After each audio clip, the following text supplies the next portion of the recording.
చంద్రబాబు నాయుడు గారి పాలన ఒకప్పుడు పాలన వేరు, ఇప్పుడు పాలన మరీ ఘోరంగా ఉందని చెప్పేసి అర్థమవుతుంది. షాడో సీఎం నారా లోకేష్ అనేది అందరికీ అర్థమైంది.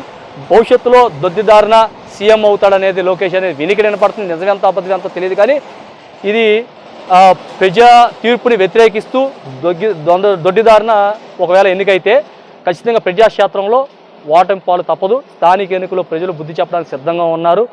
ఏ మాత్రం భయం లేదు, ప్రజలంతా బుద్ధి చెప్పడానికి సిద్ధంగా ఉన్నారు. పవన్ కళ్యాణ్ గారికి, చంద్రబాబు నాయుడు గారికి, నారా లోకేష్ గారికి ఇప్పటికైనా ఆలోచన చేయండి. ఎన్నికల మాటను, ఎన్నికలు ఇచ్చిన వాగ్దానాలను అమలు చేయాలని చెప్పేసి నేను మీ అందరికీ సవినయంగా కోరుకుంటున్నాను. ఖచ్చితంగా రానున్న రోజుల్లో అయినా మీ క్యాబినెట్లో అయినా డిస్కషన్ చేసి దానికి ఎలా కావాలి తయారు చేయండి. ఎందుకంటే ఒక పక్క 1750 కోట్లు 1800 కోట్లతో మీరు అమరావతిలో ఎన్టీఆర్ విగ్రహం కడతానికి సిద్ధపడుతున్నారు. అది ప్రభుత్వ నిధులా, మీ పార్టీ నిధులా? అది ప్రభుత్వ స్థలమా, మీరు సొంతగా కొనుక్కున్న స్థలమా అని చెప్పేసి మేము అడుగుతున్నాం అనమాట. ఎందుకు అంత పెద్ద విగ్రహం పెట్టాలి?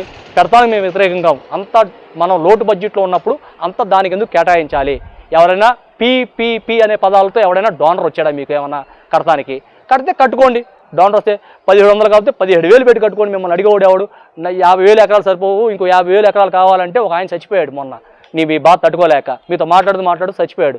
ఏమయ్యా మా పొలాలు ఇచ్చాం, ఇక మా ఇల్లు కూడా లాగేసుకుంటారని చెప్పి భయపడిపోయాడు ఆయన. అక్కడ భయమైన వాతావరణంలో ఉన్నారు.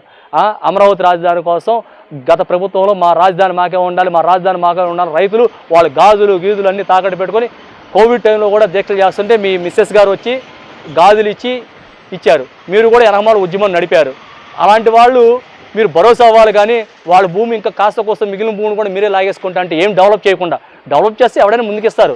నువ్వేమీ డెవలప్ చేయకుండా ఇంకా నాకు 50,000 ఎకరాలు కావాలి, నేను రియల్ ఎస్టేట్ వ్యాపారం చేస్తానంటే ఇది సరైన పద్ధతి కాదు.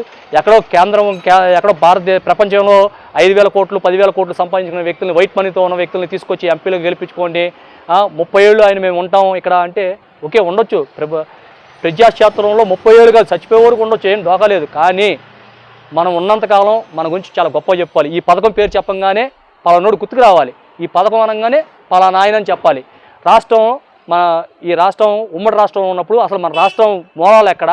ఆంధ్ర రాష్ట్రానికి మనం తమిళనాడు కలిసి ఉన్నప్పుడు ఎప్పుడున్నాం, ఎప్పుడు ఎలా విడిపోయాం, ఆ మూలాలు తెలిసి ఉండాలి.